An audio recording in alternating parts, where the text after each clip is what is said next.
வணக்கம் உறவுகளே, எல்லாரும் எப்படி இருக்கீங்க? நல்லா இருக்கீங்களா? நானும் நல்லா இருக்கேங்க. இன்றைக்கி நம்ம பார்க்க போகிறது எந்த ஒரு சலிப்பும் இல்லாமல் ரொம்பவே டேஸ்ட்டாக, அதே சமயத்தில் ரொம்ப ரொம்ப வித்தியாசமான ஒரு சுவையில் ஒரு சூப்பரான பிரேக்ஃபாஸ்ட் ரெசிபி தாங்க பார்க்க போகிறோம். எப்போ பார்த்தாலும் தோசை இட்லியே சாப்பிட்டு போர் அடிச்சு போச்சா? அப்போ மிஸ் பண்ணாமல் இந்த ரெசிப்பியை நீங்கள் ட்ரை பண்ணி பாருங்கள். இந்த ரெசிபிக்கு ரவையும் உருளைக்கிழங்கு மட்டும் இருந்தால் போதும். சூப்பராக செம்ம டேஸ்ட்டாக இந்த ரெசிபி பண்ணிடலாங்க.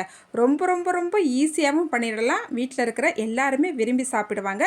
சரி வாங்க, இந்த ரெசிபி எப்படி செய்யலான்னு பார்த்துடலாம். ஒரு கப்புக்கு ரவை எடுத்துருக்கேங்க. இதோட அளவு 125 கிராம் இருக்குங்க. அதுக்கப்புறமா இது கூடையேவும் ஒரு கப்புக்கு புளிக்காத கெட்டியான தயிர் எடுத்துக்கலாம். தயிர் எடுத்துட்டு அதுக்கப்புறமா நல்லா கலந்து விட்டுக்கலாம். இப்போ அதே கப்புலேயேவும் நம்ம ஒரு கப்புக்கு தண்ணி சேர்த்துக்கலாங்க. எந்த கப்பில் நம்ம ரவை அளந்தோமோ அதே கப்புலேயேவும் எல்லா அளவுகளும் சேர்த்துக்கலாம். இப்போ தண்ணி சேர்த்துட்டு நல்லா கலந்து விட்டுக்கலாங்க. அதுக்கப்புறமா ஒரு பிஞ்ச் அளவுக்கு சோடாப்பு சேர்த்துக்கலாம். அதுக்கப்புறமா இந்த மாவுக்கு தேவையான அளவு உப்பும் சேர்த்துக்கலாம். இப்போ மறுபடியும் நல்லா கலந்து விட்டுக்கலாம். கட்டிகள் எதுவும் இல்லாத பாரு நல்லா கலந்து விட்டுக்கலாம். இப்போ நல்லா கலந்து விட்டுக்கிட்டாச்சு. இந்த மாவை மூடி ஒரு 15 நிமிஷத்துக்கு அப்படியே வச்சிடலாம். இப்போ ஒரு கடாய் அடுப்பில் வச்சுக்கலாம். இல்லை ஒரு ஸ்பூனுக்கு எண்ணெய் சேர்த்துக்கலாம். கொஞ்சமாக கடுகு சேர்த்துக்கலாம். கடுகு நல்லா பொரிஞ்சு வந்த உடனே ஒரு மீடியம் சைஸ் பல்லாரி வெங்காயத்தை கட் பண்ணிவிட்டு இதோட சேர்த்துக்கலாங்க. சேர்த்துட்டு நல்லா கலந்து விட்டுக்கலாம். அதுக்கப்புறமா இது கூடவே கொஞ்சமாக கருவேப்பிலையும் சேர்த்துக்கலாம். வெங்காயத்தை ஒரு நிமிஷம் மட்டும் வதக்கினா போதும். அடுப்பை சிம்லேயே வச்சுட்டு வதக்கிக்கலாம். இப்போ வெங்காயத்தை நல்லா வதக்கிக்கிட்டாச்சு. அதுக்கப்புறமா இது கூடவே ஒரு 1/4 ஸ்பூனுக்கு மஞ்சள்தூள், வீட்டில் வச்ச மசாலாப்பொடி 3/4 ஸ்பூனுக்கும் இந்த உருளைக்கிழங்கு மசாலாவுக்கு தேவையான அளவு உப்பும் சேர்த்துட்டு நல்லா கலந்து விட்டுக்கலாம். அதுக்கப்புறமா 5 மீடியம் சைஸ் உருளைக்கிழங்க நல்லா வேக வச்சு எடுத்து வச்சுருக்கிறேன். தோலெல்லாம் எடுத்துகிட்டு மசிச்சு எடுத்து வச்சுருக்கிறேன். இந்த உருளைக்கிழங்க சேர்த்துட்டு நல்லா கலந்து விட்டுக்கலாம். பொடிசாக கட் பண்ணிய மல்லி இலையும் சேர்த்துக்கலாம். சேர்த்துட்டு மறுபடியும் நல்லா கலந்து விட்டுக்கலாங்க. லாஸ்ட்டாக இது கூட மிஸ் பண்ணாமல் பெருங்காயத்தூள் ஒரு 1/4 ஸ்பூன் மட்டும் சேர்த்துக்கலாம். சேர்த்துட்டு நல்லா கலந்து விட்டுட்டு அடுப்பை ஆஃப் பண்ணிடலாம். இதை நல்லா ஆற விட்டுடலாங்க. இப்போ நல்லா ஆறிடுச்சுது. இதிலேருந்து சின்ன சின்ன கொலக்கட்டைகளாக இந்த மாதிரி பிடிச்சி எடுத்து வச்சுக்கலாங்க.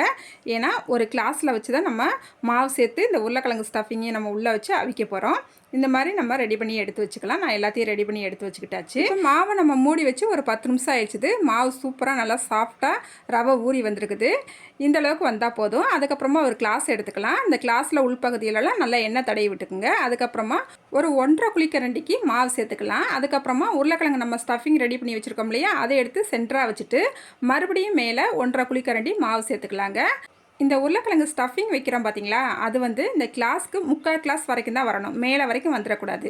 அதை நம்ம பார்த்து கரெக்டாக வச்சுக்கிறணும். அதுக்கப்புறமா இதே போல் எல்லா கிளாஸ்க்குள்ளேயும் நான் மாவு ஊற்றி ரெடி பண்ணி எடுத்துக்கிறேங்க. அடுத்து இப்போ ஒரு இட்லி சட்டி அடுப்பில் வச்சுருக்கோங்க. கொஞ்சம் தண்ணி ஊற்றி தண்ணி நல்லா ஒரு கொதி வந்துருச்சு. இட்லி தட்டை உள்ளே வச்சுக்கலாங்க.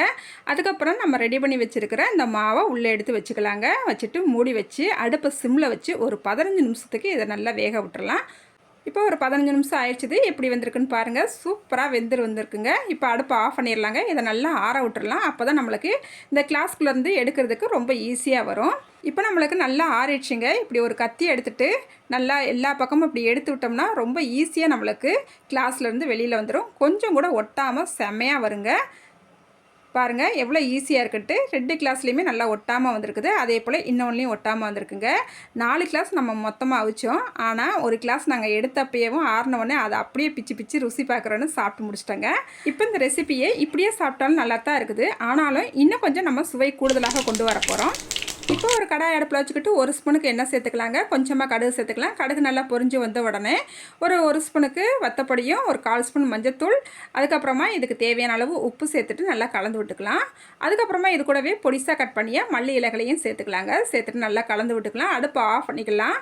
அதுக்கப்புறமா இப்போ நம்ம ரெடி பண்ணி வச்சுருக்கிறத நல்லா உள்ளே சேர்த்துட்டு இந்த மசாலாவோடு அப்படியே பெரட்டி எடுத்து வச்சிடணுங்க.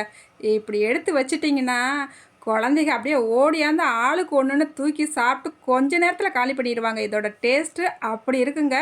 அப்படியே பார்க்கும்போதே உங்களுக்கு சாப்பிடணும் போல் தோணுங்க. அந்த அளவுக்கு பார்வைக்கு மட்டும் இல்லைங்க, டேஸ்ட்டுமே சூப்பராக இருக்கும். அப்புறம் பார்த்தீங்கன்னா இந்த ரெசிபிக்கு சைடிஷ்னு எதுவுமே தேவைப்படாதுங்க. அப்படியே வெறுமனே சாப்பிட்டாலே அவ்வளோ டேஸ்ட்டாக இருக்கும்.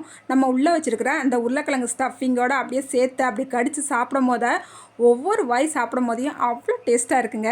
மிஸ் பண்ணாமல் நீங்கள் ஒரு முறையாவது இந்த ரெசிபியை நீங்கள் ட்ரை பண்ணி பாருங்கள். ட்ரை பண்ணிவிட்டு எப்படி இருந்துச்சுன்னு மறக்காமல் கமெண்ட்டில் சொல்லுங்கள். இந்த வீடியோக்கு ஒரு லைக் பண்ணிவிடுங்க. அடுத்த ஒரு வீடியோவில் பார்க்கலாங்க.